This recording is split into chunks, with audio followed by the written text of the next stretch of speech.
அடிமைத்தனம்ங்கிறதுக்குள்ள ரொம்ப கஷ்டமான விஷயம். அடிமைத்தனங்கிறது எப்படின்னா, நீங்க வந்து இப்போ நெறைய பிறர் வெற்றி பெறலன்னா, அது நம்மள பாதிக்கும். அதுதான் நம்மளுக்கு ரொம்ப கஷ்டம். நம்முடைய வெற்றி தோல்வி தான் நம்மள பாதிக்கணும். மத்தவங்க தோத்தா கூட நமக்கு அது ரொம்ப பாதிப்பை ஏற்படுத்துது. அப்படிங்கிறது தான் வந்து அதான் அடிமைத்தனங்கிறது. உதாரணத்துக்கு நீங்க வந்து இப்போ கிரிக்கெட் மேட்ச் இருக்குன்னு வச்சுக்கோங்களேன். சிஎஸ்கே வந்து தோத்துருச்சு அப்படின்னா, உங்களுக்கு அத தாங்கிக்கவே முடியாது. ரொம்ப எதிர்பார்த்து அந்த மேட்ச் என்னைக்கு வருது அப்படின்னு ரொம்ப எதிர்பார்த்து 10 நாளைக்கு முன்னாடியே எதிர்பார்த்து காத்து கிடப்பீங்க. அந்த ஐபிஎல் மேட்ச் எப்போ வருது அப்படின்னு 2, 3 மாசமா எதிர்பார்த்து காத்து கிடப்பீங்க. வந்த பிறகு பார்த்தீங்கன்னா, ஒவ்வொரு மேட்சுக்காகவும் 2 நாள், 4 நாள் காத்து கிடந்துட்டு அந்த மேட்ச் வரும்போது, ஜெயிக்கல அப்படிங்கும்போது அது நமக்கு பயங்கர தாங்கவே முடியாது. அந்த கடைசி நேரத்தில அது வெற்றியா, தோல்வியா 2 பாலுக்கு 4 ரன் எடுக்கணும். இந்த மாதிரியான டைம்கள்லாம் நிறைய பேருக்கு வந்து ஹார்ட் அட்டாக் கூட ஒரு சிலருக்கு வந்திருக்கு. அதனால் இதயம் பலவீனமானவங்க இந்த மாதிரி மேட்ச்சுக்கு அடிமையாகக்கூடாது. பிற விஷயங்களுக்கு அடிமையாகக்கூடாது அப்படி சொல்லுவாங்க. அப்போ யாருமே அடிமையாகக்கூடாது. நீங்க அடிமையானா உங்களுக்கு இதயம் பலவீனமாயிடும். ஏன்னா உங்க வெற்றி தோல்வி உங்க கட்டுப்பாட்டில இல்ல. அது இன்னொருத்தர் மேல நீங்க நம்பிக்கை வைக்கிறீங்க. அவரு அந்த நம்பிக்கைய வந்து மத்தவங்களுடைய எதிர்பார்ப்ப நம்ம பூர்த்தி செய்யணும் அப்படிங்கிறதுக்காக கஷ்டப்பட்டு உழைப்பாரு. ஆனா அது எப்பவுமே விளையாட்டுல வெற்றி தோல்வி சகஜம் தான். ஆனா வந்து இதுதான் அடிமைத்தனம்ங்கிறது. நம்ம மத்தவங்ககிட்ட இப்போ பெற்றோர்கள் வந்து பிள்ளைகள் எப்படியாவது பாஸ் பண்ணிடணும் அப்படின்னு சொல்லிட்டு, அவங்க அது ரொம்ப எதிர்பார்த்து காத்து கிடந்துட்டு பிள்ளைகள போட்டு ரொம்ப நோண்டிட்டு கிடப்பாங்க. படிக்கலையா, படிக்கலையா, படிக்கல அப்படி இல்லன்னு பிள்ளைகளுக்கு வந்து ஒரு அந்த ஏதாவது நல்லா ஃபர்ஸ்ட் மார்க் எடுத்தாச்சு, ஸ்டேட் ஃபர்ஸ்ட் வந்தாச்சு அப்படின்னா, பெற்றோர்களுக்கு ஒரே கொண்டாட்டம். அதுவே வந்து இல்ல வரல அப்படின்னா, ஸ்கூல் ஃபர்ஸ்ட்டு கூட வரல அப்படின்னா, பெற்றோர்களுக்கு அது ஒரு அவமானமா நினச்சு, அது தாங்கிக்கவே முடியாது. இது பிள்ளைகளுக்கும் கஷ்டமாக இருக்கும். இதுதான் அடிமைத்தனம்ன்றது. உங்களுடைய வெற்றி தான் உங்களுடைய வெற்றி தோல்வி தான் உங்களுடைய எதிர்பார்ப்பாக இருக்கணும். அடுத்தவங்களுடைய வெற்றி தோல்விங்கிறது வந்து அது அவங்களுடைய எதிர்பார்ப்பாக இருக்கணும் தவிர உங்களுடைய எதிர்பார்ப்பாக இருக்கும். இதான் அடிமைத்தனம்ங்கிறது. நீங்கள் மற்றவங்கள உங்களுடைய வெற்றியாக நினைக்கிறீங்க, மற்றவர்களுடைய வெற்றியை உங்களுடைய வெற்றியாக நினைக்கிறீங்க. ஒரு சிஎஸ்கேவோட வெற்றியை உங்களுடைய வெற்றியாக நினைக்கிறீங்க, அல்ல ஒரு இந்தியாவோட தோல்வியை உங்களுடைய வெற்றி தோல்வியாக நினைக்கிறீங்க. அதுபோல் ஒரு நடிகர் புதுப்படம் வெளியிடுறாரு அப்படின்னு வச்சுக்கோங்க. புதுப்படம் வெளியிடுறாரு அப்படின்னா, அந்த படம் வெற்றி அடையணும், அதில் வெற்றி அடையலை தோல்வி அடைஞ்சிச்சுன்னா அது மிகப்பெரிய கவலையாக அந்த ரசிகர்களுக்கு மாறிடும். யாராவது அந்த படத்தை பார்த்து குறை சொன்னால் கூட அவனுக்கு கோபம் வரும். சண்டைக்கு போயிடுவாங்க. இது அந்த காலத்துலேருந்து இருக்குது. சிவாஜி, எம்ஜிஆர் ரசிகர்களுக்கிடையே மோதல். அப்புறம் வந்து ரஜினி, கமல் ரசிகர்களுக்கிடையே மோதல். அப்புறம் பார்த்திங்கன்னா இப்போ விஜய், அஜித் ரசிகர்களுக்கு இடையிலே ஒரு மோதல். பிறருடைய வெற்றியை அதுக்காக ஓட தகுதி இல்லாத படத்தெல்லாம் ஓட வச்சுக்கிட்டு இருப்பானுங்க. அதாவது என் தலைவரோட படத்தை நான் ஓட வைக்கணும் அப்படிங்கிறதுக்காக ஒரு படத்தை வந்து ஒரு 150 தடவையாவது போய் பார்க்குறது ரசிகர்கள். எப்படியா ஓட வச்சிடணும், முட்டு கொடுத்துடணும், தோத்துடக்கூடாது அப்படின்னு சொல்லிட்டு அந்த நடிகர் நல்ல சகல வசதியோடு இருப்பார். இந்த ரசிகர்கள் பார்த்திங்கன்னா இந்த மாதிரி முட்டு கொடுத்து ரசிகர்கள் பார்த்திங்கன்னா வறுமையில் இருப்பாங்க. வாழ்க்கையை தொலைச்சிருவாங்க. பிற்பாடு தான் யோசிப்பாங்க, ஐயோ இப்படி ஏமாந்து விட்டுட்டுமே, வாழ்க்கையில் ஏமாந்து போயிட்டோமேனு பிற்பாடு. அதான் அடிமைத்தனம்ங்கிறது. பிறர் ஜெயிக்கணுங்கிறதுக்காக எதிர்பார்த்து உங்களுடைய லட்சியத்தை விட்டுருவீங்க. பிறருடைய லட்சியம்தான் உங்களுடைய லட்சியம், என் பிள்ளைகளுடைய லட்சியம்தான் என்னுடைய லட்சியம்னு சொல்லிட்டு பிள்ளைகளுக்காக தனது லட்சியத்தை தியாகம் செய்த பெற்றோர்கள். அதுபோல் ஒரு நடிகரோட லட்சியம்தான் தனது லட்சியம்னு சொல்லிட்டு எதிர்காலத்தை தியாகம் தொலைத்த ரசிகர்கள். அதுபோல் அரசியல்வாதிகள், அவர் ஜெயிச்சிடணும் எப்படியாவது, அவர் அதுக்காக முட்டு கொடுத்து தொண்டர்களுடைய வாழ்க்கை வீணாக போயிடும். இதுதான் அடிமைத்தனம்ன்றது. இந்த மாதிரி ஒரு கணவனுடைய வெற்றி தான் என்னுடைய வெற்றின்னு நினச்சிட்டு பெண்கள் என்ன பண்ணுவாங்க, கணவனுக்கு தேவையான எல்லா வேலையும் செய்கிறேன்னு சொல்லிட்டு வெளியில் வேலைக்கு கூட போகாமல் அவர் என்னென்ன சொல்கிறாரோ அதெல்லாம் செஞ்சுட்டு அவருக்கான துணியெல்லாம் துவைச்சி போட்டுக்கிட்டு உணவெல்லாம் சமைச்சிட்டு இப்படி வாழ்க்கையை தொலைச்ச பெண்கள் ஏராளம். இந்த மாதிரி இதுதான் அடிமைத்தனம்ன்றது. பிறருடைய வெற்றி தான் தனது வெற்றின்னு நினைக்கிறீங்களா, அதான் அடிமைத்தனம். இந்த அடிமைத்தனத்திலேருந்து விடுபடணும். அதனால தான் அடிமைத்தனத்திலேருந்து விடுபடணும் அப்படிங்கிறது. அதுபோல் ஒரு மதத்திலேருந்து விடுபட முடியும். அந்த மதத்துக்கு முட்டு கொடுக்கறது, மற்றவங்களுக்கு முட்டு கொடுக்கறது. மற்றவங்களுடைய வெற்றி தான் தனது வெற்றின்னு நினைக்கும்போது அவங்களுக்கு முட்டு கொடுத்து தனது வாழ்க்கையை தியாகம். ஒரு மதத்தோட வெற்றி தான் தனது வெற்றி, அந்த மதத்தை பாதுகாக்கணும். அந்த மதத்தை யாராவது குறை சொல்லிட்டாங்கன்னா விமர்சிச்சிட்டாலே போதும். அதில் உண்மையிலே குறை இருக்கும், அதை சொன்னால் கூட கோபம் வரும், போய் சண்டை போட்டு செத்து போனவங்க நிறைய பேர். இந்த மாதிரி மதத்துக்கு அடிமையாகிறது, இந்த மாதிரி பிறருக்கு அடிமையாகிறாங்களே, இதுதான் அடிமைத்தனம்ங்கிறது.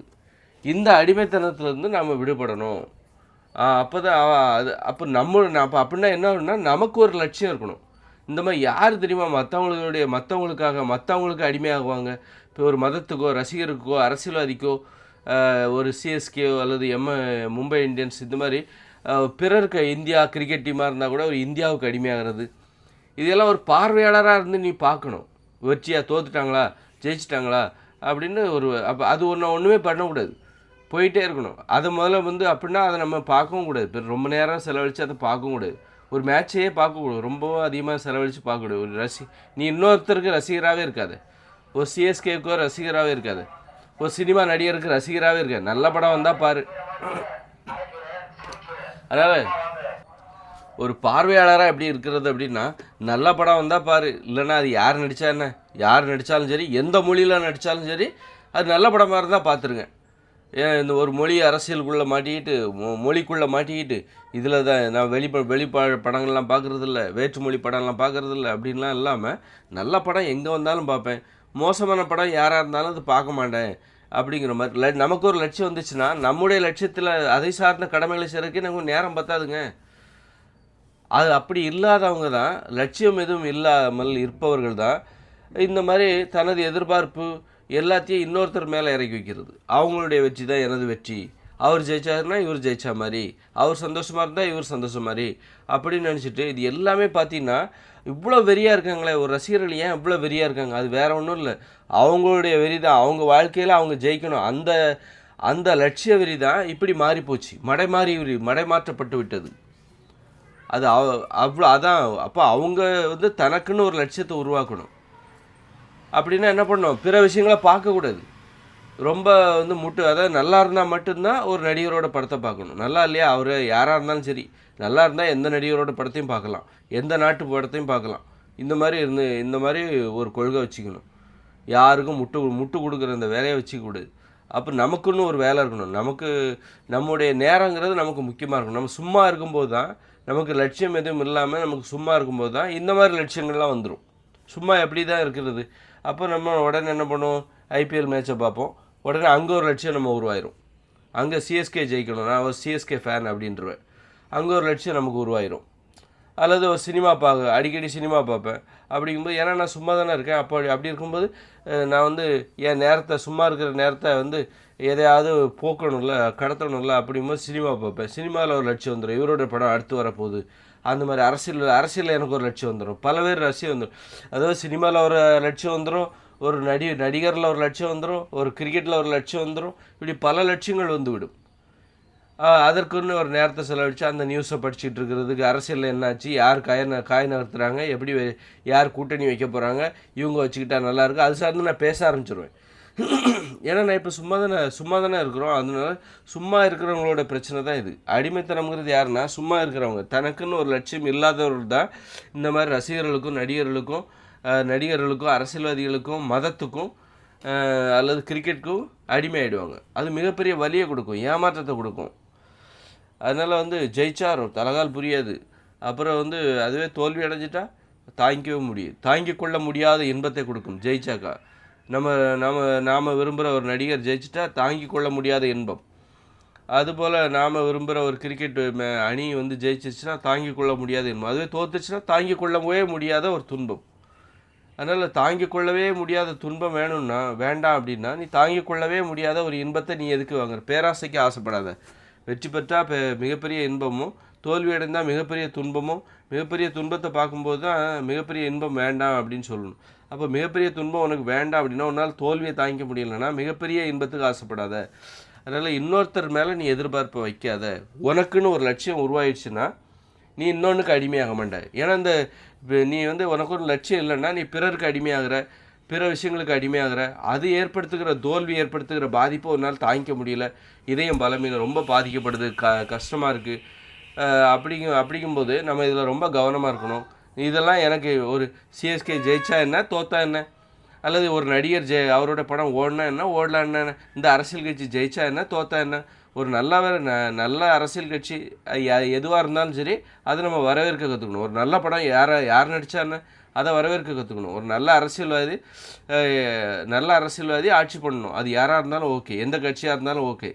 இந்த மாதிரி ஒரு மனப்பக்குவத்தை உருவாக்கணும். நடுநிலைவாதிகளாக இருந்துட்டு நல்லவங்க யாரும் தேடணும், நல்லதை தேட வேண்டும். அதுதான் அடிமைத்தனம் இல்லை என்று அர்த்தம். அடிமைத்தனங்கிறது என்ன? மோசமான இருந்தாலும் முட்டு கொடுத்துக்கிட்டே இருக்கிறது தான் அடிமைத்தனம். நல்ல படமாக இருந்தால் யார் நடித்தாலும் போய் பார்க்கணும். அதுவே நல்ல அரசியல்வாதி யாராக இருந்தாலும் அவங்க எந்த கட்சியில் இருந்தாலும் அவங்களுக்கு நம்ம வரவேற்பு கொடுக்கணும். இதுதான் அடிமை. அப்போ இதுக்கு என்ன தேவை அப்படின்னா, அப்போ ஒரு கிரிக்கெட்டில் கூட நல்ல விளையாடுறவங்க யாராக இருந்தால் கூட அவங்களுக்கு நம்ம ஆதரவு, அவங்க எந்த நாட்டை சேர்ந்தவங்களாக இருந்தாலும் சரி, நல்லா விளையாடுறாங்களா அவங்களுக்கு நம்ம அவங்களுடைய திறமைகளை நம்ம வியந்து பார்க்கணும். நம்ம நாட்டுக்காரங்க ஜெயிச்சாதான் நம்ம வியந்து அப்படின்லாம் இல்லாமல் நல்லா ஆடுறாங்களா அவங்க யாராக இருந்தாலும் எந்த அணியாக இருந்தாலும் அவங்களுக்கு நம்ம வரவேற்பு கொடுக்கணும். அந்த மாதிரி நம்ம அடிமைத்தனத்திலேருந்து விடுபடுவதற்கான வழி இன்னொன்று, நமக்குன்னு ஒரு லட்சியம் இருக்கணும். அப்போ தான் இந்த அடிமைத்தனத்திலேருந்து விடுபட முடியும். நாம் தோல்வியாளராக நம்ம இருக்கணும், நாம் ஒரு வெற்றியாளராக இருக்கணும். அப்போ தான் வெற்றி பெற்றவர்களை நம்ம நேசிப்போம், வெற்றி பெறுகிறவர்களை மதிப்போம். நாமளே நமக்குன்னு ஒரு லட்சியம் இல்லாமல் நம்ம சும்மா இருக்கணும்னு வச்சுக்கோங்களேன், அப்போ நம்ம தோல்வியாளர். நமக்குன்னு ஒரு லட்சியம் கிடையாது, நம்ம ஒரு சோம்பேறி ஆகிட்டோம், சும்மா இருக்கிறோம், அப்போ நம்ம தோல்வி அடைஞ்சிட்டோன்னு அர்த்தம். அப்போ நாம் என்ன பண்ணுவோம் அப்படின்னா, நமக்கு நமக்கு நமக்கு பிடிச்சவங்க தோற்றுறக்கூடாது, அந்த தோல்வியை நம்மளால் தாங்கிக்க முடியாது. நாமளே ஒரு வெற்றியாளராக இருக்கணும், நாம் ஒரு லட்சியவாதியாக இருக்கணும். நீ லட்சியவாதி ஆயிட்டாலே, லட்சியத்துக்காக நீ முயற்சி பண்ணிட்டாலே நீ வெற்றி அடைஞ்சிட்ட. அடிமைத்தனத்திலிருந்து விடுபடுவது தான் உனக்கு வெற்றி. விடுபட்டுட்ட அப்படிங்கும்போது வெற்றி பெற்றவர்கள் யாராக இருந்தாலும் நீ மதிப்பு கொடுப்ப, வெற்றி பெறுகிறவர்கள் யாராக இருந்தாலும் அவர்களுக்கு நீ வரவேற்பு கொடுப்ப. எந்த நாடாக சேர்ந்தாலும் சரி, எந்த நாட்டு படமாக இருந்தாலும் சரி, எந்த நாட்டு அரசியல்வாதியாக இருந்தாலும் சரி, அவர்கள் மீது உனக்கு ஒரு ஈர்ப்பு வரணும். வெற்றி பெறுகிறவர்கள், ஒரு நல்ல அரசியல்வாதி எந்த நாட்டில் வேணாலும் இருக்கட்டும், எந்த நாட்டு மக்களை வேண்டுமானாலும் ஆட்சி செய்யட்டும், அவர் மேலே உனக்கு ஒரு ஈர்ப்பு, அவரை பற்றி நீ பேசு, அவரை பற்றி தெரிந்து கொள். இந்த மாதிரி நல்லதை தேடிட்டாலே அதுக்கே ஒரு அடிமைத்தனத்தில், நமக்கு அடிமைத்தனம் இருந்துச்சுன்னா நம்ம நல்லதை தேட மாட்டோம். ஒரு நடிகருக்கு நீ அடிமையாயிட்டேன்னா நல்ல படத்தை தேட மாட்டேன், அவர் படம் நல்லா இருக்கணும் அப்படின்னு தான் நினைப்பேன். நல்லா இல்லாத படத்தை கூட நல்லா இருக்குன்னே நீ சொல்லிக்கிட்டு இருப்ப. அதனால் நீ நல்லதை தேடினா சரி, நல்ல கருத்துக்கள் எந்த மதத்தில் இருக்குது அப்படின்னு கூட நீ தேடலாம். அந்த மதத்தின் மேலே உனக்கு ஒரு ஈர்ப்பு வரலாம். நல்ல கருத்துக்கள் எங்கே இருக்குது, நல்ல அந்த எந்த மதத்தை சார்ந்த மக்கள் நல்லா அமைதியாக வாழ்கிறாங்க, சந்தோஷமாக வாழ்கிறாங்க, அந்த மதத்துக்கு நீங்கள் ஆதரவு கொடுப்பீங்க. அந்த மாதிரி கூட ஒரு போக்கு வரும். எந்த நாட்டு அந்த மாதிரி நல்லதை தேடினா நம்ம இந்த மாதிரி அடிமைத்தனத்துலேருந்து தப்பிக்கலாம். தோல்விக்கெல்லாம் முட்டு கொடுக்க வேண்டிய அவசியம் கிடையாது, மோசமான விஷயத்துக்கு முட்டு கொடுக்க வேண்டிய அவசியம் கிடையாது. முதல்ல நல்லதை தேடுவதற்கு என்ன தேவை? முதல்ல நாம் ஒரு லட்சியவாதியாக இருக்கணும், நமக்குன்னு ஒரு லட்சியம் இருக்கணும். ஒரு கிரிக்கெட்டை பார்க்குறோம், அதாவது நம்ம நேரம் ரொம்ப முக்கியமாக இருக்கணும். நம்ம சும்மா இருக்கும்போது தான் நாம் தோல்வியாளர்கள். அப்போ தோல்விக்கெல்லாம் நம்ம முட்டு கொடுத்துக்கிட்டு இருப்போம். வெற்றிக்கு மட்டுமே முட்டு கொடுக்கணும், நல்லதுக்கு மட்டுமே முட்டு கொடுக்கணுமே தவிர வெற்றிக்கு மட்டுமே முட்டு கொடுக்கணும் அப்படின்னா யார் வெற்றி பெறுகிறார்களோ அவர்களுக்கு நமது ஆதரவு. அப்படின்னா நமக்குன்னு ஒரு லட்சியம் இருக்கணும், நம்முடைய நேரம் சிறப்பானதாக இருக்கணும், நம்முடைய நேரம் நமக்கே ரொம்ப முக்கியமானதாக தெரிய வேண்டும். அப்போ தான் நம்ம இந்த அடிமைத்தனத்திலிருந்து விடுபட முடியும். இதுக்கு என்ன, சரி நமக்குன்னு ஒரு லட்சியம் வரணுமே, ஏன் எனக்கு வரமாட்டேங்குது அப்படின்னா, நம்ம உணவில் கட்டுப்பாடு இருக்கணும். உணவில் கட்டுப்பாடு இருந்தால் தான் உனக்குன்னு ஒரு லட்சியம் வரும். நான் எல்லாத்தையுமே சொல்லிட்டேன். அதாவது அடிமைத்தனத்திலிருந்து தப்பிக்கணும்னா நீ நல்லதை தேடு, நல்லதுக்கு மட்டுமே ஆதரவு கொடு. நல்லதை தேட வேண்டுமென்றால் என்ன பண்ணணும், நமக்குன்னு ஒரு லட்சியம் இருக்கணும். அப்போ தான் நம்ம நல்லதை தேடுவோம், வெற்றிக்கு ஆதரவாக இருப்போம். நமக்குன்னு லட்சியம் இல்லைன்னா நம்ம தோற்றுருவோம்.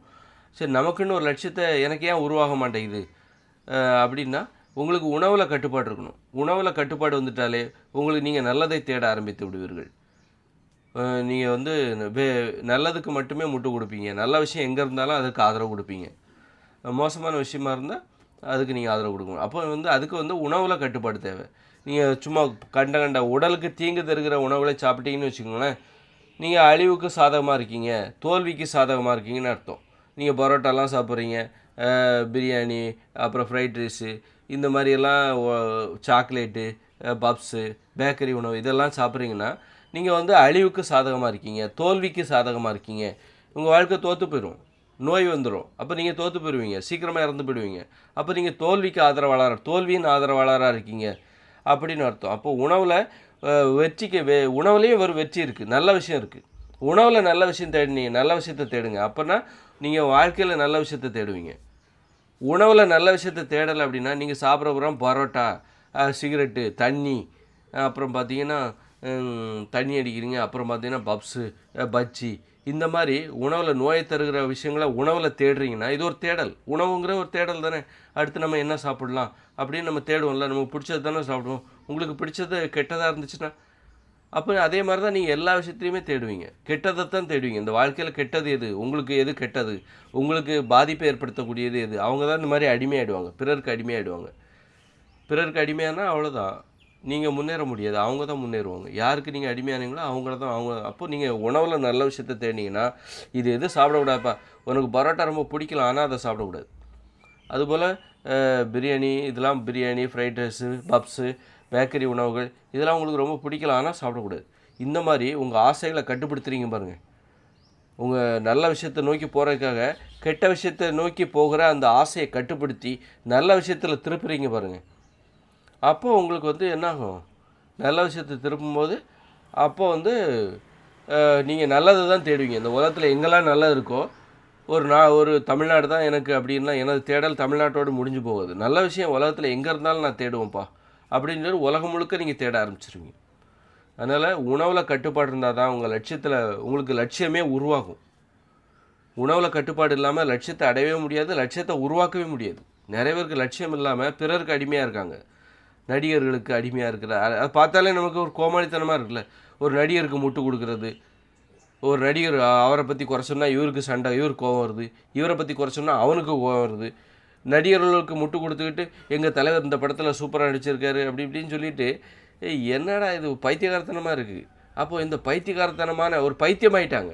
சொல்லப்போனால் அது பைத்தியகாரத்தனமான சிந்தனைன்னா என்ன, பைத்தியம்தான் அது. பைத்தியமாயிட்டாங்க. பிறருக்கு அடிமையாகும் போது நீங்கள் பைத்தியமாயிடுறீங்க. அதனால் உங்களுக்கு நீங்கள் அடிமையாகணும், உங்கள் லட்சியத்துக்கு அடிமையாகணும். இந்த அடிமைத்தனத்துலேருந்து தப்பிச்சு வரணும். அதுக்குத்தான் வழி சொல்கிறேன். உணவில் கட்டுப்பாடு. உணவில் நல்லது தேடுங்க, வாழ்க்கையில் நல்லது தேடுவீங்க. உணவில் வெற்றியை தேடுங்க, வாழ்க்கையில் வெற்றி பெறுவீங்க. லட்சியம் உங்களுக்கு உருவாகும். அப்போ தான் இந்த அடிமைத்தனத்துலேருந்து நீங்கள் தப்ப முடியும். எல்லாம் உங்களை அடிமைகள் யாராவது சிக்க மாட்டாங்களான்னு சொல்லி வலவரித்து தேடிக்கிட்டு இருக்குது இந்த உலகம். வலவரித்து காத்துக்கிட்டு இருக்குது இந்த உலகம். அதனால் இந்த உலகங்கிறது அடிமைகளை தேடிக்கொண்டு இருக்கிறது. அதுலேருந்து நீங்கள் தப்பிக்கணும். தப்பிச்சு நீங்கள் உங்கள் வாழ்க்கைக்கு நீங்கள் அடிமையாகணும், உங்கள் லட்சியத்துக்கு நீங்கள் அடிமையாகணும், நல்ல விஷயங்களுக்கு அடிமையாகணும்.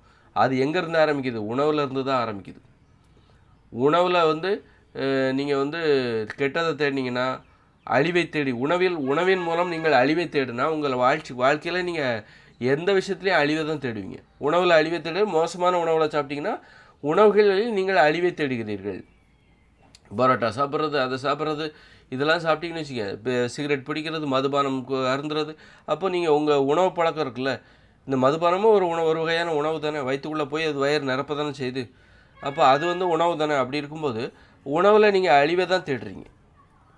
அப்போ நீங்கள் வாழ்க்கையில் மட்டும் எப்படி நல்ல விஷயத்தை தேடுவீங்க, ஒரு ஒரு ஒரு நல்ல விஷயத்தை எப்படி தேடுவீங்க? அதனால் உங்கள் உணவு முறையை பார்த்துட்டாலே நீங்கள் நல்லவரா கெட்டவரா அப்படின்னு சொல்லிடலாம். நீங்கள் நல்ல உணவுகளை சாப்பிட்டால் நல்லதை தேடுகிறீர்கள் என்று அர்த்தம்.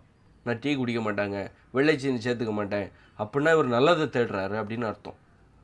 சரி, நான் பப்ஸெல்லாம் சாப்பிட மாட்டேன், பஜ்ஜி சாப்பிட மாட்டேன், எண்ணெய் இதயத்துக்கு நல்லது கிடையாது, மைதா அது நான் சாப்பிட மாட்டேன் அப்படின்னா நீங்கள் நல்லதை தேடுறீங்கன்னு அர்த்தம். நீங்கள் நல்லவர்னு அர்த்தம். உங்களுக்கு நீங்கள் நல்லவர், உங்கள் உடம்புக்கு நீங்கள் நல்லவர், பிறருக்கு அல்ல. உங்கள் உடம்புக்கு பிறருக்கு அடிமையானா அவர் சொல்லுவார். நீங்கள் ஒரு நடிகருக்கு அடிமையானா அந்த நடிகர் என்ன சொல்லுவார், உங்களை பார்த்து நீங்கள் நல்லவர் அப்படிம்பீங்க. ஆனால் உங்களுக்கு நீங்கள் கெட்டவர். நீங்கள் அடிமையாயிட்டீங்கன்னா மற்றவங்களுக்கு நீங்கள் நல்லவர், உங்களுக்கு நீங்கள் கெட்டவர். நீங்கள் லட்சியவாதியாக இருந்தீங்கன்னா உங்களுக்கு நீங்கள் நல்லவர், மற்றவங்களுக்கு கெட்டவர். அதனால் நமக்கு தான் நம்ம நல்லவராக இருக்கணும். நாம் நல்லதை தேட வேண்டும் என்றால் நமது உணவுகளில் நாம் நல்லதை தேட வேண்டும். நல்லதை தேடினா தான் அது ரொம்ப கஷ்டமான விஷயம். நமது உணவுகளில் நாம் நல்லது காலையில் இருந்துச்சோன்னே டீ குடிக்கணும்னு ஆசை இருக்குது. ஆனால் அந்த டீயில் வெள்ளைச்சீனி ஒரு விஷம்னு சொல்கிறாங்க. உங்கள் உடம்புக்கு காலங்காத்தாலே ஒரு விஷத்தை கொடுக்குறீங்க. அப்போ நீங்கள் எப்படி நல்லவராக இருக்க முடியும்? உங்களுக்கு எப்படி நல்ல சிந்தனை வரும்? உங்களுக்கு எப்படி நல்லதை தேடுவீங்க நீங்கள்? அதனால் நம்ம உணவில் அப்போ 2040க்கு அப்புறம் இந்த இயந்திர அறிவியல் உலகம் பார்த்திங்கன்னா எங்கே பார்த்தாலும் அழிவை தேடுவதாக கெட்ட உணவுகள் தான் இருக்குது. எங்கே பார்த்தாலும் அங்கே போனால் பானிபூரி அதை விற்கிறாங்க, அப்போ இங்கே போனால் பஜ்ஜி, சமோசா, பேக்கரி உணவுகள், பரோட்டா, வருஷம் கட்டி கடை விரித்து வச்சுருக்காங்க பரோட்டா இப்படின்னு சொல்லி எங்கே போனாலும் அழிவை தருகிற உணவுகள் மனிதர்களுக்கு ஆசையை காட்டுகிறது. நல்லதை தேடுறதுக்கு இங்கே உணவுகள் குறைவாக இருக்குது அல்லது விலை அதிகமாக இருக்குது. பழங்களை சாப்பிட்லாம் அப்படின்னா விலை அதிகமாக இருக்குது. ஒரு அழிவை தருகிற உணவுகள் தான் பார்த்திங்கன்னா விலை மலிவாக இருக்குது. வாங்குகிற விலையில் அழிவை தருகிற தீய உணவுகள் தான் இருக்குது. அதனால் இந்த இயந்திர அறிவியல் உலகில் மனிதர்கள் வந்து தீயவற்றை தருகிற உணவுகள் தான் அங்கே அதிகமாக இருக்கிறனால தான் எல்லோரும் தீயதை தேடுற. அதனால தான் லட்சியவாதிகள் ரொம்ப குறைவாக இருக்காங்க. இப்போ அழிவை தேடுகிறவர்கள் அதிகமாகிட்டாங்க. அதனால் லட்சியம் இருக்கிறவங்களோட வந்து ரொம்ப குறைவாக இருக்குது. அதனால் பார்த்திங்கன்னா இப்போ 2040 இந்த இயந்திர அறிவியல் உலகம் அழிஞ்சிரும்னு சொல்கிறேன். செயலிழந்துடும், ஃபெயிலியர் ஆகிடும். இதில் ஏகப்பட்ட குறைபாடுகள் இருக்குது. இதை வச்சு இது வந்து மக்களுடைய அதிருப்தியை பெற்றுவிட்டது. இது நமக்கு நல்ல உலகம் அல்ல, நல்லது செய்கிற உலகம் அல்ல. இந்த இயந்திர அறிவியல் உலகம் நமக்கு நல்லது செய்யாது அப்படின்னு மனிதர்கள் புரிஞ்சுக்கிட்டாங்க. எல்லாம் அங்கே பார்த்தீங்கன்னா எல்லாம் போர் தான். இஸ்ரேல், பாலஸ்தீனம், காசா, ஒரு நகரமே இடிஞ்சு ஒரு குண்டை போட்டு ஒரு கட்டடத்தை இடிக்கிறாங்க. டம்முன்னு குழந்தைகள்லாம் செத்து போகிறாங்க. அதை பற்றி நமக்கு கவலையே கிடையாது. இதுதான் இந்த உலகம். இதுதான் உக்ரைனில் பார்த்தா ரஷ்யா, அங்கே இப்படி எங்கே பார்த்தாலும் அநியாயங்கள், அக்கிரமங்கள் பெருகி போச்சு. அடிமைத்தனங்கள் எங்கே பார்த்தாலும். அதனால் இந்த உலகத்தின் மீது மக்களுக்கு அதிருப்தி ஏற்பட்டு விட்டது. கடந்த காலத்தை தான் இன்றைக்கி பெருமையாக பேசுகிறாங்களே தவிர நிகழ்காலத்தை குறை சொல்லி கொண்டே இருக்கிறார்கள். அப்போ இப்படிப்பட்ட உலகம் 2040 ஃபெயிலியர் ஆகிடும். அதற்கான காரணங்களை தான் நான் என்னுடைய வீடியோக்குள்ளே சொல்லிட்டு வரேன். 2040 இந்த உலகம் ஃபெயிலியர் ஆகும்போது அது அன்னைக்கு படிப்படியாக ஃபெயிலியர் ஆகும்னு வச்சுக்கோங்க. அதுக்கு அடுத்து நமக்கு வந்து இயற்கையோடு இணைந்த மனித வாழ்க்கை வருது. அங்கே பார்த்தீங்கன்னா உங்களுக்கு மின்சாரம் கிடையாது, வாகனங்கள் கிடையாது, வியாபாரம் கிடையாது, பணம் கிடையாது, தற்சார்பு வாழ்க்கை முறை வரப்போகுது. பணம்ங்கிறது கிடையாது, தொழிற்சாலைகள் கிடையாது, கடைங்கிற ஒரு விஷயமே கிடையாது. நீ பணத்தை கொடுத்து எல்லாருமே தற்சார்பு வாழ்க்கை முறை வருது. உனக்கு தேவையான உணவை நீ தான் தயாரிக்க போகிற. உனக்கு தேவையான ஆடை, குடியிருப்பு எல்லாத்தையும் நீ தான் வந்து தயாரிக்க போகிற. எல்லா தேவைகளும் உனக்கு என்ன தேவை அத்தனையும் நீ தான் பூர்த்தி பண்ணணும்ப்பா. உனக்கு தேவையான இருப்பிடம், உணவு, அப்புறம் வந்து ஆடை, உனது குடிசை எல்லாத்தையும் நீ தான் தயார் பண்ண போகிற. அப்படிப்பட்ட அவங்கவுங்க தேவையை தயார் பண்ணுவாங்க. அப்போ அங்கே வந்து உனக்கு உப்பு கிடைக்காது. ஏன்னா கடற்கரையிலேருந்து யாரும் உப்பை எடுத்து பணத்துக்காக தானே வியாபாரம் பண்ணுறாங்க. எல்லோரும் கடற்கரையிலையா குடியிருக்காங்க? கடற்கரையில் கூட நீ கடற்கரையில் இருந்துட்டால் மட்டும் உன்னால் உப்பை உற்பத்தி பண்ண முடியுமா? ஒரு பனி பிரதேசம் இருக்குது, குளிர் நிறைந்த பிரதேசத்தில் உப்பெல்லாம் உற்பத்தி பண்ண முடியாது. ஏன்னா அங்கே வெயில் அடிக்கணும். அந்த கடல் நீர்லேருந்து தண்ணீர் ஆவியாகணும், அந்த உப்பை பிரித்து எடுக்கணும். அதில் நிறைய ரொம்ப நடைமுறை இருக்குது. உப்பை உற்பத்தி பண்ணுறது அவ்வளோ சாதாரண விஷயம் கிடையாது. அதனால் கடற்கரையில் தமிழ்நாட்டில் விட நீ வெயில் அடிக்கிற அந்த தமிழ்நாட்டில் விட கடற்கரையில் இருந்துட்டால் மட்டும் உனக்கு ஒரு உப்பு வந்து ஈஸியாக கிடச்சிடாது. அந்த தொழில்நுட்பம் தெரியணும். அது ஒரு தொழில்நுட்பம் சார்ந்த ஒரு இது. அப்போ அது தீங்கானது. உப்பு வந்து மனிதர்களுக்கு நோயை தரும் அப்படின்னு உணர்ந்துட்டா, இப்போ என்ன மாதிரி ஆட்கள் இருக்காங்க, உப்பு வந்து நோயை தரும் அப்படின்னு நான் உணர்ந்துட்டேன் அப்படின்னா 2040 அப்புறம் இயற்கையோடு இணைந்த மனித வாழ்க்கையில் இந்த இயந்திர அறிவு செயலிழக்கும் போது நான் கடற்கரை பக்கம் இருந்தால் கூட நான் உப்பை உற்பத்தி பண்ண மாட்டேன், உப்பை எடுத்துக்க மாட்டேன். அது தீமையானது. விஷத்தை யார் சாப்பிடுவா? அப்போ 2040 அப்புறம் உப்பு முதல்ல மக்களுக்கு கிடைக்காது. ஏன்னா உனக்கு இந்த பணம், வியாபாரம் எல்லாமே செயலிழந்துடும். மின்சாரம் கிடைக்காது, தொழிற்சாலைகள் கிடையாது, இயந்திர அறிவியல் தொழில்நுட்பம் செயலிழந்து விடும். அப்புறம் தற்சார்பு வாழ்க்கை முறை வருது. எல்லாருமே தங்களுடைய அனைத்து தேவைகளையும் தாங்களே பூர்த்தி செய்து கொள்ளப் போகிறார்கள். அப்படிப்பட்ட வாழ்க்கை முறை வரப்போகுது. அப்படிப்பட்ட வாழ்க்கையில் உனக்கு உப்பு கிடைக்காது. அப்புறம் பார்த்திங்கன்னா இந்த பம்பு செட்டு, மோட்டார்லாம் கிடையாது. அப்போ என்ன பண்ணுவாங்கன்னா இந்த நெல், கோதுமையெல்லாம் உற்பத்தி பண்ண மாட்டாங்க. இன்னொன்று, உப்பு எப்படி கேடானதோ அதுபோல் நெல், கோதுமையும் இது கேடான உணவு. இதை சாப்பிட்டிங்கன்னா நோய் தான் வரும். நீங்கள் உப்பு போடாமல் உப்பும் இந்த நெல், கோதுமையும் ஒன்றோடு பங்காளிகள். ஏன்னா உப்பு போடாமல் ஒரு அரிசி சோறை சாப்பிட முடியாது. அரிசி சோறுக்கு குழம்பு தேவை, குழம்புக்கு உப்பு தேவை. உப்பு இல்லாமல் நீங்கள் அரிசி சோறு சாப்பிட முடியாது. அப்படி இருக்கும்போது கோதுமையும் அப்படி தான். இதெல்லாம் உப்பு சார்ந்தது, உப்பு சார்ந்த பண்டங்கள், உப்பு சேர் பண்டங்கள். நீங்கள் பழத்தையோ ஒரு காய்கறியோ பச்சையாக சாப்பிட்லாம். ஆனால் ஒரு அரிசி இதெல்லாம் வந்து அது வேக வச்சு அதுக்கு ஒரு குழம்பு தேவை, அதுக்கு ஒரு உப்பு தேவை. உப்பு இருந்தால் தான் இந்த உணவு. உப்பு இல்லாத பண்டம் குப்பையில் என்னங்களா? உப்பு இல்லாத பண்டம் எதுனா இந்த சோறு தான். இதை குப்பையில் தான் போடணும். இதுதான் நோய்களுக்கு காரணம். உப்பும் இந்த அரிசி, இதெல்லாம் கோதுமை, மைதா, இதெல்லாம் வந்து இந்த தானியங்கள் இருக்குல்ல, இதெல்லாம் நோய்களுக்கு காரணம். அப்போ 2040 அப்புறம் உங்களுக்கு வந்து இயல்பாகவே உங்களுக்கு உப்பும் கிடைக்கும். ஏன்னா போக்குவரத்து வாகனங்கள் இல்லை, பணம்ங்கிற நடைமுறை கிடையாது. பணத்தை கொடுத்து தான் உப்பெல்லாம் வாங்குவாங்க. பணம்னு உருவாகும் போது தான் உப்பே உங்களுக்கு கிடைச்சது. ஒரு வியாபார பொருள் தான் உப்பு. அப்போ 2040 அப்புறம் உங்களுக்கு உப்பு கிடைக்காது. அப்போ அதே மாதிரி வந்து இந்த பம்பு செட்லாம் இருக்காது. அப்படி இருக்கும்போது நிறைய தண்ணீர் தேவை. எதுக்கு? இந்த நெல்லெல்லாம் விளைவிக்கிறதுக்கு அதிக தண்ணீர் தேவை. அப்போ பம்பு செட்டு இல்லாத காலத்தில் யாரும் நெல்லெல்லாம் உற்பத்தி பண்ண மாட்டாங்க. ஏன்னா அதுக்கு ஏகப்பட்ட தண்ணீர், அந்த வயலில் நீர் நிறைந்து இருக்க வேண்டும் அந்த நெல்லை உற்பத்தி செய்யணும். அதுக்கு பம்பு செட் இருந்தால் தான் நிறைய தண்ணீரை பாய்ச்ச முடியும். கையால் தான் இனிமேல் வந்து 2040 அப்புறம் தற்சார்பு வாழ்க்கை முறையில் கையால் தான் தண்ணீரை இறைக்க போகிறாங்க. தண்ணீருக்காக அலைய வேண்டியிருக்கும். அப்படியெல்லாம் அலையக்கூடாது. ரொம்ப நேரம் அலையக்கூடாதுன்னா, நான் ஒரு உலகத்தை வடிவமைச்சு வச்சுருக்கேன். ஒரு ஊரை வடிவமைத்து வைத்திருக்கேன். அந்த ஊரை உலகம் முழுவதும் நிறுவ வேண்டும்.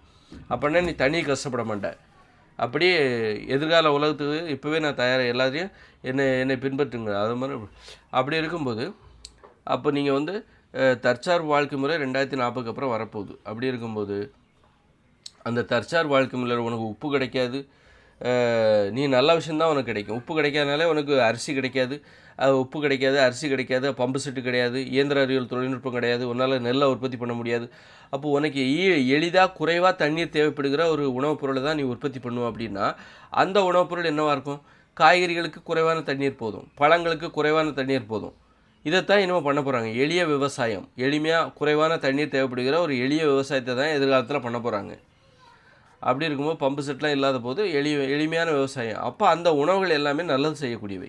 2040க்கு அப்புறம் வாழ்கிற மனிதர்கள் அனைத்தும் நல்லதை தான் தேடுவாங்க. வேறு வழியெல்லாம் நல்லது தான் அங்கே அதிகமாக இருக்கும். தற்சார்பு வாழ்க்கை முறையில் மனிதர்கள் நல்லதை தான் அதிகமாக சாப்பிடுவாங்க, நல்லது தான் தேடுவாங்க. மாமிசம் சாப்பிட மாட்டாங்க.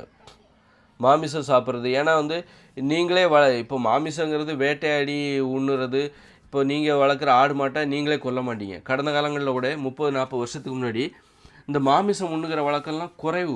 2-3 மாதத்துக்கு முன்னாடி ஏதாவது நோயில் இறந்து போன வெளியில் யாராவது வளர்த்துருப்பாங்க. அவங்க வீட்டு மாடோ ஆடோ நோயில் இறந்து போனால் அந்த ஆட்டையும் மாட்டையும் எடுத்துகிட்டு வந்து தான் இவங்க மாமிசமாக சாப்பிடுவாங்க. மாமிசம் அது 2 மாதத்துக்கு ஒரு வாட்டி, 3 மாதத்துக்கு ஒரு வாட்டி. அன்றைக்கெல்லாம் கசாப்பு கடை கிடையாது. கடையில் போய் எனக்கு 2 கிலோ கறி கொடுங்க அப்படின்னு வாங்க முடியாது. அன்றைக்கி கசாப்பு கடை கிடையாது. அப்படி இருக்கும்போது ஒரு 40-50 வருஷத்துக்கு முன்னாடிலாம் கசாப்பு கடை பெரும்பாலும் கிடையாது. அப்படி இருக்கும்போது அவரவர் வளர்த்த ஆடு மாட்டை தான் கொலை பண்ணணும். அப்படிங்கும்போது அவங்களுக்கு மனசு வராது. அதனால் 2-3 மாதத்துக்கு ஒரு வாட்டி தான் மாமிசம் சாப்பிட்டாங்க. ஒரு உயிரை கொல்றது இனிமேல் வர காலகட்டத்தில் 2040க்கு அப்புறம் அவங்க தற்சார்பு வாழ்க்கை முறை. உனக்கு தேவையான மாமிசத்தை நீ தான்ப்பா பண்ணணும். உனக்கு கசாப்பு கடைலாம் கிடையாது. அப்படின்னா நீ சாப்பிட விரும்புகிற ஆட்டுக்கறியை ஒரு ஆட்டை உன்னால் கொல்ல முடியுமா? பணம்ங்கிற நடைமுறை 2040க்கு அப்புறம் தற்சார்பு வாழ்க்கை முறையில் கிடையாது. அப்படின்னா நீ சாப்பிட விரும்புகிற ஒரு ஆட்டுக்கறியை உன்னால் ஒரு ஆட்டை உன்னால் கொல்ல முடியுமா? நீ வளர்க்க போகிற ஒரு ஆட்டை, நீ வளர்த்த ஒரு ஆட்டை, அல்லது யார் வளர்த்தாலும் சரி ஒரு ஆட்டை உன்னால் கொல்ல முடியுமா? கொல்ல முடியாது. அதை தோலை உரிக்கணும், தொங்க விடணும். அதை கொல்றது, கழுத்தை அறுக்கிறதே எவ்வளோ கஷ்டமான விஷயம். ஒரு மனிதத்தன்மை இல்லாத ஒரு விஷயம். அதனால் 2040க்கு அப்புறம் மாமிசத்தை மனுஷங்க சாப்பிட மாட்டாங்க. ஒரு கோழியை கொல்றது குற்ற உணர்ச்சியாக இருக்கும். நைட்டெல்லாம் அது நினச்சாலே பதறாமல் இருக்கும். நம்ம வாழ்க்கை போல தானே அதோட வாழ்க்கை. அதுக்குன்னு ஒரு வாழ்க்கை, அது இன்னும் ஒரு வருஷம் வாழப்போகுது. அந்த வாழ்க்கையை கூட நீ வாழ விடக்கூடாமல் தடுக்கிற. உனக்குன்னு தான் ஒரு உணவு இருக்குல்ல, காய்கறி இருக்குல்ல. மாமிசம் சாப்பிட்டு தான் ஆகணுங்கிற அவசியம் இல்லைல்ல. அப்படி இருக்கும்போது இன்னொரு உயிரை எதுக்கு கொள்கிற? ஒரு ஆட்டை கொன்னுட்டு நீ எப்படி நிம்மதியாக தூங்க முடியும்? உன் கையால் ஒரு ஆட்டை கொன்னுட்டு நீ இன்றைக்கி வந்து கசாப்பு கடையில் போய் 2 கிலோ மட்டன் கொடு, நொட்டன் கொடு, பீஃபு கொடு, கூஃபு கொடுன்னு வாங்கி சாப்பிட்டுட்டு நக்கிட்டு கிடக்குற. அதுவே நீ வந்து உன் கையால் ஒரு மாட்டை ஒன்றால் கொல்ல முடியுமா? பீஃப் சாப்பிட்ணும், அது என்னோடய உரிமைன்றல்ல. ஒரு கண்ணுக்குட்டியை ஒன்றால் கொல்ல முடியுமா? ஒரு மாட்டை ஒன்றால் கொல்ல முடியுமா? யாரோ ஒருத்தர் பயிற்சி பெற்ற கசாப்பு கடைக்காரங்க அதை கொன்று உனக்கு தர்றாங்க. அதனால் எனக்கு 2 கிலோ பீஃபு கொடு, ஈரல் கொடு, நாரால் கொடுன்ட்டு கடை வாங்கி சாப்பிட்டு கிடக்குறேன். உன் கையால் கொல்ல முடியுமா? முடியாது. இந்த மாட்டு காலையும் பிடிங்க, இந்த மாட்டை கொன்றுவோம், நம்ம நல்லா சாப்பிட்லான்னு யாராவது சாப்பிடுவீங்களா? முடியாது. அதனால் 2040க்கு அப்புறம் இந்த உலகத்தில் உள்ள மனிதர்கள் எல்லாமே இனிமேல் அன்பு தான் இன்றைக்கி கொண்டாடப்படும். அப்படியே பாசம் தான் இறக்கம்லாம் அதிகமாகிடும். இனிமேலாம் காதல் அதிகமாகிடும். இந்த மாதிரி உலகத்தில் அந்த உன்னால் வந்து ஒரு உயிரை உன் கையால் கொல்ல முடியாது. தற்சார்பு வாழ்க்கை முறை. உனக்கு தேவையான ஆட்டுக்கறி நீயே கொன்னுக்கப்பா. உன் ஆட்டை நீயே கொன்னுக்கோ. உனக்கு ஆட்டுக்கறி தானே. யாருக்கு மனசு வரும்? வராது. யாருக்குமே மனசு வராது. அது ஒரு பெரிய பாவச்செயல். அப்போ தான் தெரியும் ஒரு ஆட்டுக்கறிங்கிறது. அப்படியெல்லாம் கொன்று தான் நீ ஒரு வயிறை நிரப்பணுமா? அதில் என்ன பெருசாக அந்த அளவுக்கு பெரிய சுவை இருக்குது அப்படின்னு நினைக்க தோணும். அதனால் 2040க்கு அப்புறம் மாமிசம் சாப்பிட மாட்டாங்க. மீன் கூட ஒரு உயிரினம் தான். அதுக்கு ஒரு வாழ்க்கை இருக்குது. நமக்குன்னு ஒரு வாழ்க்கை இருக்குது, தண்ணிக்குள்ளே வாழ்க்கை. அப்போ அதை பார்க்கும்போது நீ அந்த மாதிரி உணர்வுபூர்வமாக பாரு. உன் வாழ்க்கை உனக்கு எவ்வளோ பெருசாக அதுபோல் தான் அந்த மீனுக்கும். அந்த மாதிரி இருக்கும்போது மீனும் சாப்பிட மாட்டாங்க. பாலும் ஒரு திரவ மாமிசம் தான். மாமிசமே சாப்பிடக்கூடாது. குழந்தையாக இருக்கும்போது தாய்கிட்ட இருந்து மட்டும்தான் பாலை குடிக்கணும். அதுக்கப்புறம் நீ ஒரு 6 வயசுக்குள்ளே பாலை குடிச்சிடணும். 6 வயசுக்கு அப்புறம் உன் தாய்கிட்ட இருந்து கூட நீ குடிக்கக்கூடாது. இந்த மாதிரி பால் குடிக்கிறதுல குழந்தைகள் சாப்பிடுகிற உணவு தான் பால், திட உணவு. அப்போ இந்த மாதிரி ஒரு கட்டுப்பாடு 2040க்கு அப்புறம் வருது. 2040க்கு அப்புறம் மனிதர்களுக்கு நல்ல உணவுகளை தான் சாப்பிடுவாங்க. வேறு வழியில் அவங்களுக்கு உப்பு கிடைக்காது, அரிசி உற்பத்தி பண்ண மாட்டாங்க. அங்கே ஒன்றும் கடை தெருவுலாம் கிடையாது, பரோட்டாலாம் விற்க மாட்டாங்க. அவங்கவுங்க உணவை அவங்கவுங்களே தேடுவாங்க. எல்லா நாளும் உனக்கு காய்கறி கிடைக்காது, எல்லா நாளும் உனக்கு பழங்கள் கிடைக்காது. பழங்கள் இல்லாத நேரத்தில் இந்த மாதிரி இலைத்தலைகளை பறித்து சாப்பிடணும். இலைத்தலைகள் கீரைகளை பச்சையாக சாப்பிட வேண்டிய அவசியம் இருக்கும். பச்சையாவோ வேக வச்சோ கூட சாப்பிடுவாங்க. வயிறை நிரப்பணும். அதான் இனிமேல் உணவு முறை மாறப்போகுது. 2040 அப்புறம் உங்கள் உணவு முறை, மனிதர்களின் உணவு முறையே மாறப்போகுது. அப்போ நல்லதை தான் தேடுவாங்க,